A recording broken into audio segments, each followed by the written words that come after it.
ಇಲ್ಲಿ ಕೆಎ ಕಡೆಯಿಂದ ಸಿಇಟಿ ವಿದ್ಯಾರ್ಥಿಗಳಿಗೆ ಒಂದು ಭರ್ಜರಿ ಗುಡ್ ನ್ಯೂಸ್ ಬಂದಿದೆ. ಡೆಫಿನೆಟ್ಲಿ ಈ ಒಂದು ಅಪ್ಡೇಟ್ ಕೇಳಾದ್ಮೇಲೆ ನಿಮಗೆ ಸಾಕಷ್ಟು ಜನಕ್ಕೆ ಖುಷಿ ಆಗ್ಬೋದು. ಮತ್ತೆ ಇದ್ರ ಜೊತೆಗೆ ಲೇಟೆಸ್ಟ್ ಆಗಿ ಕೆಲವು ಅಪ್ಡೇಟ್ಸ್ ಗಳು ಕೂಡ ಇದೆ. ಅದ್ರ ಬಗ್ಗೆ ಎಲ್ಲಾನು ಕೂಡ ಈ ಒಂದು ವಿಡಿಯೋದಲ್ಲಿ ನೋಡೋಣ. ವಿಡಿಯೋ ಇಂಪಾರ್ಟೆಂಟ್ ಆಗಿರೋದ್ರಿಂದ ವಿಡಿಯೋನ ಮಧ್ಯೆ ಸ್ಕಿಪ್ ಮಾಡದೇನೆ ಕೊನೆವರೆಗೂ ಕೂಡ ನೋಡ್ತಾ ಹೋಗಿ.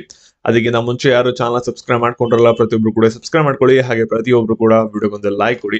ಇವಾಗ ನಾವು ಡೈರೆಕ್ಟ್ ಆಗಿ ವಿಡಿಯೋ ಬಗ್ಗೆ ಬರೋಣ. ಇಲ್ಲಿ ನಿಮ್ಗೆ ಎಲ್ಲರಿಗೂ ಕೂಡ ಗೊತ್ತಿದೆ ಸಿಇಟಿ ರಿಸಲ್ಟ್ ಬರಕ್ಕೆ ಇನ್ನೂ ಒಂದು ತಿಂಗಳಾಗುತ್ತೆ ಅಂತ. ಅದಕ್ಕಿಂತ ಮುಂಚೆ ಏನಾದ್ರು ರಿಸಲ್ಟ್ ನೋಡ್ಬೇಕಂದ್ರೆ ಇಲ್ಲಿ ಕಾಲೇಜ್ ದೋಸ್ ಒಂದು ರ್ಯಾಂಕ್ ಪ್ರಿಡಿಕ್ಟರ್ ಇದೆ. ಡಿಸ್ಕ್ರಿಪ್ಷನ್ ಬಾಕ್ಸ್ ಮತ್ತೆ ಕಮೆಂಟ್ ಸೆಕ್ಷನ್ ಲಿಂಕ್ ಇದೆ. ಅದನ್ನ ಕ್ಲಿಕ್ ಮಾಡ್ಬಿಟ್ಟು ಜಸ್ಟ್ ಇಲ್ಲಿ ಮೇಲ್ಗಡೆ ನಿಮ್ಮ ಸಿಇಟಿ ಸ್ಕೋರ್ ನ ಹಾಕಿದ್ರೆ ಸಾಕು. ಮತ್ತೆ ನಂತರ PUC ಸ್ಕೋರ್ ನ ಹಾಕ್ಬಿಟ್ಟು ಸಬ್ಮಿಟ್ ಅಂತ ಕೊಟ್ರೆ ಸಾಕು. ಈ ವರ್ಷ ನಿಮ್ಮ ಸಿಇಟಿ ರಿಸಲ್ಟ್ ಎಷ್ಟು ಬರುತ್ತೆ ಅನ್ನೋದೊಂದು ಪ್ರಿಡಿಕ್ಟ್ ಮಾಡುತ್ತೆ. ಲಿಂಕ್ ಡಿಸ್ಕ್ರಿಪ್ಷನ್ ಬಾಕ್ಸ್ ಮತ್ತೆ ಕಮೆಂಟ್ ಸೆಕ್ಷನ್ ಇರುತ್ತೆ, ಚೆಕ್ ಮಾಡಿ. ಫ್ರೀ ಇರುತ್ತೆ, ತುಂಬಾ ನಿಮಗೆ ಯೂಸ್ಫುಲ್ ಆಗುತ್ತೆ. ಇವಾಗ ನಾವು ಬ್ಯಾಕ್ ವಿಡಿಯೋ ಬಗ್ಗೆ ಬರೋಣ. ಇಲ್ಲಿ ಕೆಎ ಕಡೆಯಿಂದ ಸಾಕಷ್ಟು ಅಪ್ಡೇಟ್ಸ್ ಗಳು ಬಂದಿದೆ ಇವತ್ತು. ಇಲ್ಲಿ ಫಸ್ಟ್ ಅಪ್ಡೇಟ್ ಏನಂದ್ರೆ ಅಗ್ರಿ ಪ್ರಾಕ್ಟಿಕಲ್ ಎಕ್ಸಾಮ್ ಬರೆಯಕ್ಕೆ ಯಾರ್ಯಾರು ಎಲಿಜಿಬಲ್ ಇದ್ದೀರಾ, ಇನ್ಎಲಿಜಿಬಲ್ ಇದ್ದೀರಾ ಅನ್ನೋ ಒಂದು ಲಿಸ್ಟ್ ನ ಬಿಟ್ಟಿದೆ. ಈ ಒಂದು ಲಿಸ್ಟ್ ಅಲ್ಲಿ ನಿಮ್ಮ ಅಪ್ಲಿಕೇಶನ್ ನಂಬರ್ ಮತ್ತೆ ಸಿಇಟಿ ನಂಬರ್ ಇತ್ತು ಅಂದ್ರೆ ನೀವೆಲ್ಲರೂ ಕೂಡ ಒಂದು ಅಗ್ರಿ ಪ್ರಾಕ್ಟಿಕಲ್ ಎಕ್ಸಾಮ್ ನ ಬರೀಬಹುದಾಗಿರುತ್ತೆ. ಮತ್ತೆ ನಿಮ್ಮ ಆಲ್ ಟಿಕೆಟ್ ಕೂಡ ನೀವು ಡೌನ್ಲೋಡ್ ಮಾಡ್ಕೋಬಹುದಾಗಿರುತ್ತೆ ಶಾರ್ಟ್ಲಿ, ಸರಿನಾ. ಮತ್ತೆ ಈ ಒಂದು ಲಿಸ್ಟ್ ಅಲ್ಲಿ ನಿಮ್ಮ ನೇಮ್ ಇತ್ತು ಅಂದ್ರೆ ನೀವು ಇನ್ಎಲಿಜಿಬಲ್ ಆಗಿದ್ದೀರಾ ಅಗ್ರಿ ಪ್ರಾಕ್ಟಿಕಲ್ ಎಕ್ಸಾಮ್ ನ ಬರೆಯಕ್ಕೆ, ಸರಿನಾ. ಏನಕ್ಕೆ ಇನ್ಎಲಿಜಿಬಲ್ ಆಗಿದ್ದೀರಾ ಅನ್ನೋದು ಕೂಡ ಇಲ್ಲಿ ಕೊಟ್ಟಿರ್ತಾರೆ. ಇಲ್ಲಿ ನೀವು ಕೆಲವು ಡಾಕ್ಯುಮೆಂಟ್ಸ್ ಗಳನ್ನ ಕರೆಕ್ಟ್ ಆಗಿ ಅಪ್ಲೋಡ್ ಮಾಡಿರಲ್ಲ, ಮತ್ತೆ ಒಂದು ತಪ್ಪು ಮಾಡಿರ್ತೀರಾ, ಅದಕ್ಕೋಸ್ಕರ ನೀವು ಎಲ್ಲರೂ ಕೂಡ ಇನ್ಎಲಿಜಿಬಲ್ ಆಗಿರ್ತೀರಾ.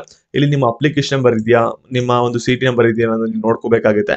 ಏನಾದ್ರು ಈ ಒಂದು ಲಿಸ್ಟ್ ಅಲ್ಲಿ ನಿಮ್ಮ ನೇಮ್ ಇತ್ತು ಅಂದ್ರೆ ಇಲ್ಲಿ ನಿಮ್ಮ ಎಕ್ಸಾಮಿನೇಷನ್ ಸೆಂಟರ್ ಹೋಗ್ಬಿಟ್ಟು ಒರಿಜಿನಲ್ ಡಾಕ್ಯುಮೆಂಟ್ ತಗೊಂಡೋಗಿ 26ನೇ ತಾರೀಕಿಂದ 27ನೇ ತಾರೀಕು ಒಳಗಡೆ ಹೋಗಿ ಅಲ್ಲಿ ಆಫ್ಲೈನ್ ವೆರಿಫಿಕೇಶನ್ ನ ಮಾಡ್ಕೊಂಡು ನೀವು ಒಂದು ಆಲ್ ಟಿಕೆಟ್ ನ ಇಸ್ಕೋಬೇಕಾಗುತ್ತೆ, ಸರಿನಾ. ಇವೆರಡೂ PDF ಕೂಡ ಟೆಲಿಗ್ರಾಮ್ ಚಾನಲ್ ಅಲ್ಲಿ ಕೊಟ್ಟಿರ್ತೀನಿ, ಡೌನ್ಲೋಡ್ ಮಾಡ್ಕೊಂಡು ನೋಡ್ಕೊಳ್ಳಿ. ಟೆಲಿಗ್ರಾಮ್ ಚಾನಲ್ ಲಿಂಕ್ ಬಂದ್ಬಿಟ್ಟು ನಿಮಗೆ ಡಿಸ್ಕ್ರಿಪ್ಷನ್ ಬಾಕ್ಸ್ ಸಿಗುತ್ತೆ.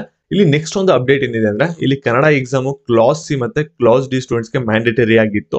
ಈ ಒಂದು ಎಕ್ಸಾಮ್ ಯಾರು 15ನೇ ತಾರೀಕು ಬರ್ದಿದ್ರಲ್ಲ ಅವ್ರಿಗೆ ರಿಸಲ್ಟ್ ಆಗ್ಲೇ ಬಂದಿದೆ. ಇಲ್ಲಿ ಪಾಸ್ ಆಗಿದ್ದೀರಾ ಫೇಲ್ ಆಗಿದ್ದೀರಾ ಅನ್ನೋದನ್ನ ನೋಡ್ಕೊಳ್ಳಿ. ಏನಕ್ಕೆ ಅಂದ್ರೆ ಇದ್ರಲ್ಲಿ ಪಾಸ್ ಆಗಿದ್ರೆ ಮಾತ್ರ ಕ್ಲಾಸ್ ಸಿ ಮತ್ತೆ ಕ್ಲಾಸ್ ಡಿ ಸ್ಟೂಡೆಂಟ್ಸ್ ಕೌನ್ಸಿಲಿಂಗ್ ನ ಅಟೆಂಡ್ ಮಾಡಕ್ ಸಾಧ್ಯ, ಅದಕ್ಕೋಸ್ಕರ. ಇವಾಗ ನೆಕ್ಸ್ಟ್ ಒಂದು ಅಪ್ಡೇಟ್ ಏನಿದೆಯಲ್ಲ ಇದೇ ಮೈನ್ ಅಪ್ಡೇಟ್. ಒಂದು ಅಪ್ಡೇಟ್ ಮತ್ತೆ ಗುಡ್ ನ್ಯೂಸ್ ಬಗ್ಗೆ ಬರೋದಾದ್ರೆ ಇಲ್ಲಿ ಕಿಯವರು ನಿಮ್ಗೆ 18ನೇ ತಾರೀಕು ಒಂದು ಕೀ ಆನ್ಸರ್ ನ ಬಿಟ್ಟಿದ್ರು. ಎಲ್ಲಾ ಒಂದು ಕ್ವಶನ್ ಪೇಪರ್ ವರ್ಷನ್ ಕೋಡ್ ಕೂಡ ಕೀ ಆನ್ಸರ್ ನ ಬಿಟ್ಟಿದ್ರು. ಮತ್ತೆ ಇದ್ರ ಜೊತೆಗೆ ನಿಮ್ಗೆ ಒಂದು ಅಬ್ಜೆಕ್ಷನ್ ಕೂಡ ರೈಸ್ ಮಾಡಕ್ಕೆ ಒಂದು ಲಿಂಕ್ ಕೂಡ ಬಿಟ್ಟಿದ್ರು. ಆ ಒಂದು ಲಿಂಕ್ ಅಲ್ಲಿ ಯಾವ ಕ್ವಶನ್ ಗಳಿಗೆ ಅಬ್ಜೆಕ್ಷನ್ ರೈಸ್ ಆಗಿದೆ ಅದೆಲ್ಲಾನು ಕೂಡ ವೆರಿಫೈ ನ ಮಾಡಿದ್ರೆ ಅದ್ರ ಪ್ರಕಾರ ಇವಾಗ ನಿಮ್ಗೆ ರಿವೈಸ್ಡ್ ಆಗಿ ಒಂದು ಕೀ ಆನ್ಸರ್ ನ ಬಿಟ್ಟಿದ್ರೆ ಇದು ಫೈನಲ್ ಕೀ ಆನ್ಸರ್ ಆಗಿರುತ್ತೆ. ಇವಾಗ ಏನ್ ಹೇಳ್ತಾ ಇದೆ ಅಂದ್ರೆ ಇಲ್ಲಿ ಫಿಸಿಕ್ಸ್, ಕೆಮಿಸ್ಟ್ರಿ ಮತ್ತೆ ಬಯಾಲಜಿಲಿ ಮಾತ್ರ ನಿಮ್ಗೆ ಏನಾಗಿದೆ ಅಂದ್ರೆ ಗ್ರೇಸ್ ಮಾರ್ಕ್ಸ್ ಗಳು ಸಿಕ್ಕಿದೆ. ಮ್ಯಾಥಮೆಟಿಕ್ಸ್ ಅಲ್ಲಿ ಯಾವ್ದೇ ತರದ ಚೇಂಜಸ್ ಇರಲ್ಲ, ಸರಿನಾ. ಇವಾಗ ಈ ಒಂದು ಕೀ ಆನ್ಸರ್ ಯಾವ ರೀತಿ ಇದೆ ಅಂದ್ರೆ ಇಲ್ಲಿ ಏನ್ ಕಾಣ್ತಿದೆಯಲ್ಲ ಇದೆಲ್ಲ ಕೂಡ ಕ್ವಶನ್ ಪೇಪರ್ ವರ್ಷನ್ ಕೋಡ್ ಆಗಿರುತ್ತೆ. ಇದು ಕ್ವಶನ್ ಗಳ ನಂಬರ್ ಆಗಿರುತ್ತೆ, ಸರಿನಾ. ಇದು 18ನೇ ತಾರೀಕು ಈ ಒಂದು ಕ್ವಶನ್ ಗಳಿಗೆ ಆನ್ಸರ್ ಯಾವ್ದು ರೈಟ್ ಅಂತ ಮೆನ್ಷನ್ ಮಾಡಿದ್ರಲ್ಲ ಅದಾಗಿರುತ್ತೆ. ಇವಾಗ ಪರಿಷ್ಕೃತ ಕೀ ಆನ್ಸರ್ ಅಂತ ಇದೆಯಲ್ಲ ಅದನ್ನ ನೀವು ಇಲ್ಲಿ ನೋಡ್ಬೋದಾಗಿರುತ್ತೆ. ಇಲ್ಲಿ ಗ್ರೇಸ್ ಮಾರ್ಕ್ಸ್ ಅಂತ ಇದೆಯಲ್ಲ ಇದು ನಿಮ್ಗೆ ಯಾವುದೇ ಆಪ್ಷನ್ ನ ನೀವು ಕ್ಲಿಕ್ ಮಾಡಿದ್ರೆ ಇವಾಗ ಗ್ರೇಸ್ ಮಾರ್ಕ್ಸ್ ಆಗಿರುತ್ತೆ. ಈ 34 ಕ್ವಶನ್ ಅಲ್ಲಿ ಫಸ್ಟ್ ಆನ್ಸರ್ ಬಂದ್ಬಿಟ್ಟು 3 ಅಂತ ಇತ್ತು. ಇವಾಗ ಏನಿದೆ ಪರಿಷ್ಕೃತ ಕೀ ಆನ್ಸರ್ ಆನ್ಸರ್ ಬಂದ್ಬಿಟ್ಟು 4 ಅಂತ ಇದೆ. ಅಂತ ಯಾರು ಚೂಸ್ ಮಾಡಿರ್ತಾರೆ ಈ ಒಂದು ಆಪ್ಷನ್ ಇವಾಗ ಕರೆಕ್ಟ್ ಆನ್ಸರ್ ಆಗಿರುತ್ತೆ ಅಂತ ಹೇಳ್ತಾ ಇರ, ಸರಿನಾ. ಇಲ್ಲಿ ಗ್ರೇಸ್ ಅಂತ ಕೊಟ್ಟಿದ್ರಲ್ಲ ಅದೆಲ್ಲ ಕೂಡ ಗ್ರೇಸ್ ಮಾರ್ಕ್ಸ್ ಆಗಿರುತ್ತೆ. ಮತ್ತೆ ಇಲ್ಲಿ 1 ಅಂತ ಬಂದಿದೆಯಲ್ಲ ನಂಬರ್ಸ್ ಬಂದಿರುತ್ತಲ್ಲ ಈ ಕಡೆ ಸೈಡ್ ಅದು ಆಪ್ಷನ್ ಗಳು ಫಸ್ಟ್ ಕೊಟ್ಟಿದ್ ಬೇರೆ ಇವಾಗ ಕೊಟ್ಟಿದ್ ಬೇರೆ, ಅದು ಚೇಂಜಸ್ ಆಗಿದೆ. ಅದನ್ನ ನೀವು ಇಲ್ಲಿ ನೋಡ್ಕೋಬೇಕಾಗಿರುತ್ತೆ. ಇಲ್ಲಿ ಪ್ರತಿ ಒಂದು ಕ್ವಶನ್ಗೂ ಕೂಡ ಇದೇ ರೀತಿ ಕೊಟ್ಟಿದ್ರೆ ಇಲ್ಲೇನಂತ ಕೊಟ್ಟಿದ್ರೆ ಅಂದ್ರೆ ಪರಿಷ್ಕೃತ ಕೀ ಆನ್ಸರ್ ಅಲ್ಲಿ ಇವಾಗ ಕ್ವಶನ್ ನಂಬರ್ 12 ಗೆ ನೀವೇನಾದ್ರೂ ಒಂದು ಆನ್ಸರ್ ನ ಮಾಡಿದ್ರೆ 3 ಅಥವಾ 4 ಆಪ್ಷನ್ಗೆ ಅವಾಗ ನಿಮ್ಗೆ ಒಂದು 1 ಮಾರ್ಕ್ಸ್ ಸಿಗುತ್ತೆ ಇವಾಗ, ಸರಿನಾ. ಈ ರೀತಿ ಆಗಿದೆ.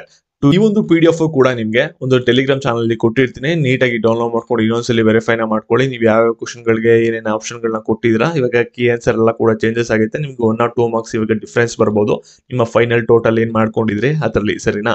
ಮತ್ತೆ ಇದೇ ರೀತಿ ಅಪ್ಡೇಟ್ಸ್ ಬೇಕಂದ್ರೆ ಚಾನಲ್ ಸಬ್ಸ್ಕ್ರೈಬ್ ಮಾಡ್ಕೊಳ್ಳಿ. ನಿಮ್ಮ ಫ್ರೆಂಡ್ಸ್ಗೆ ಪ್ರತಿಯೊಬ್ಬರಿಗೂ ಕೂಡ ಶೇರ್ ಮಾಡ್ಬಿಟ್ಟು ಮಾಹಿತಿನ ತಿಳಿಸಿ. ಮತ್ತೆ ರ್ಯಾಂಕ್ ಪ್ರಿಡಿಕ್ಟರ್ ಲಿಂಕ್ ಬಂದ್ಬಿಟ್ಟು ಡಿಸ್ಕ್ರಿಪ್ಷನ್ ಬಾಕ್ಸ್ ಇರುತ್ತೆ, ಚೆಕ್ ಮಾಡಿ. Thank you.